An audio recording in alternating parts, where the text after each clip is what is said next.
Assalamualaikum warahmatullahi wabarakatuh. Kembali lagi dengan saya Leni Fitriani di mata kuliah metodologi berbasis layanan. Nah, untuk chapter 2 ini kita masuk ke pemangku kepentingan sistem atau sistem stakeholder. Kalian pernah tidak mendengar apa itu stakeholder? Stakeholder itu biasanya kalau kalian itu orangnya macam-macam. Nah, secara umum, stakeholder itu merupakan semua elemen yang ada di dalam masyarakat, entah itu individu, kelompok, atau komunitas di mana mereka memiliki hubungan serta kepentingan terhadap sebuah perusahaan serta permasalahan yang ada. Nah, seorang ahli bernama Freeman mendefinisikan stakeholder itu sebagai suatu individu atau kelompok yang saling mempengaruhi serta dipengaruhi untuk mencapai tujuan dari organisasi atau perusahaan.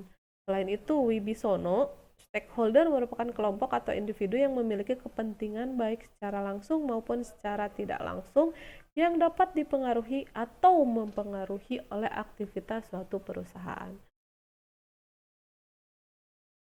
Nah, klasifikasi dan peran dari stakeholder adalah yang pertama, peran dari stakeholder dalam dunia bisnis sangat penting dan sangat dibutuhkan dalam mencapai tujuan serta goal dari sebuah perusahaan.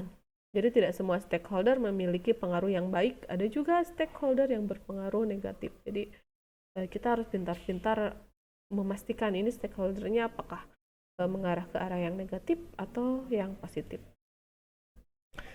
Klasifikasi dan peran dari stakeholder. Yang pertama ada stakeholder prima atau utama. Di stakeholder prima ini adalah stakeholder yang dalam menjalankan perannya langsung dan erat hubungannya dengan pengambilan kebijakan, proyek, serta program yang akan dipilih.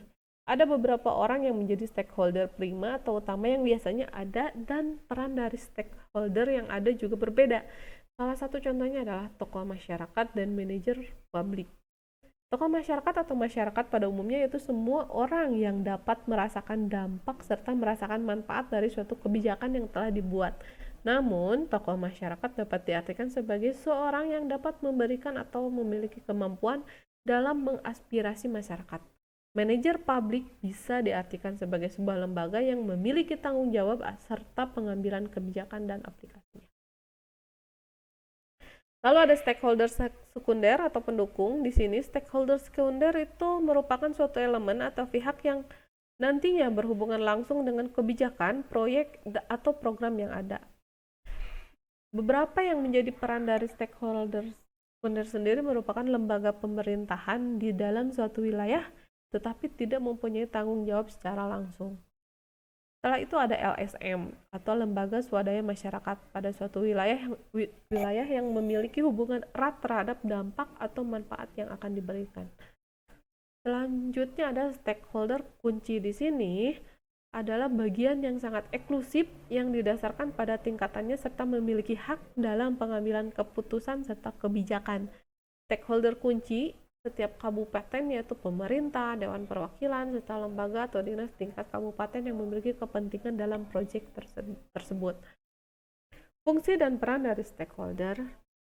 Di sini untuk stakeholder itu bisa sebagai supplier, middle management, HR, user, key user, eksekutif, trade union, IT department, customer, corporate, sama sales officer, dan plan distribution center. Jadi si stakeholder itu bisa ada di beberapa bagian.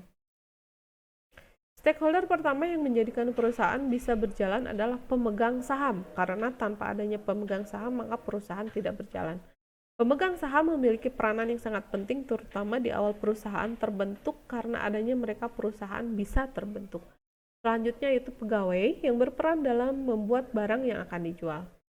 Bagian stakeholder yang tidak kalah penting adalah konsumen, karena dengan adanya konsumen, kita bisa melihat produk yang dihasilkan memang dibutuhkan atau tidak. Jadi stakeholder itu di dalam suatu proyek atau di dalam suatu organisasi itu bukan hanya si orang yang punya, tapi banyak pihak, staf juga stakeholder, konsumen juga stakeholder. Berikut fungsi dan peran dari stakeholder. Yang pertama sebagai pemilik atau pemegang saham, di sini sebagai penyuplai dana atau investor yang nantinya menyediakan modal agar suatu perusahaan bisa berjalan dan berkembang. Selain itu ada pegawai atau karyawan. Pegawai merupakan salah satu elemen dalam sebuah perusahaan sehingga sebuah perusahaan berjalan sebagaimana mestinya. Lalu ada supplier atau pemasok. Sebuah perusahaan pasti memiliki bahan atau alat yang dibutuhkan ketika memproduksi sehingga dibutuhkan supplier atau pemasok. Makanya supplier atau pemasok itu juga masuk stakeholder. Lalu ada konsumen atau pengguna. Di sini konsumen adalah sebagai pemakai atau pengguna dari produk yang sudah diproduksi oleh sebuah perusahaan. Konsumen menentukan laris tidaknya suatu produk di pasaran karena semakin banyak konsumen yang membeli, maka produk tersebut memiliki manfaat lebih di masyarakat. Lalu ada kreditor atau bank. Nah, ini juga penting sebagai sponsor dana nih. Nah, di sini kreditor atau bank bagi sebuah perusahaan adalah sebagai peminjam dana bagi perusahaan yang membutuhkan. Lalu ada kompetitor dan pesaing. Nah, pesaing atau kompetitor tersebut adalah perusahaan yang memiliki produk atau jasa yang sama bagi perusahaan yang lain. Lalu ada pemerintah. Di sini pemerintah sebagai pihak yang memberikan izin bagi suatu perusahaan untuk mendirikan suatu perusahaan tersebut di suatu tempat.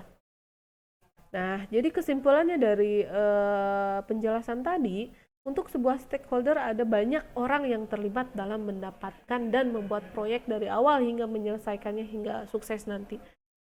Anda harus tahu cara mengelola masing-masing dan setiap orang dari mereka. Bahkan mereka yang tidak bekerja langsung di bawah Anda, salah satu orang tersebut adalah pemangku kepentingan proyek atau stakeholder. Jadi stakeholder itu membutuhkan kerjasama yang solid dan konsisten secara terus-menerus.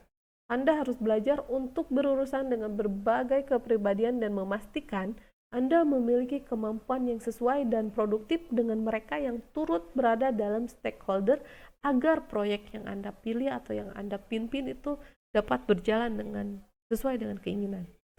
Jadi ada uraian di atas mengenai pengertian stakeholder, klasifikasi, fungsi dan peran dari stakeholder. Itu bisa memberikan informasi serta wawasan untuk kalian.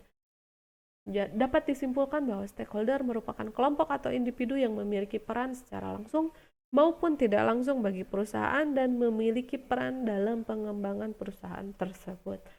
Nah, alhamdulillah sekian materi chapter 2 mata kuliah metodologi berorientasi layanan.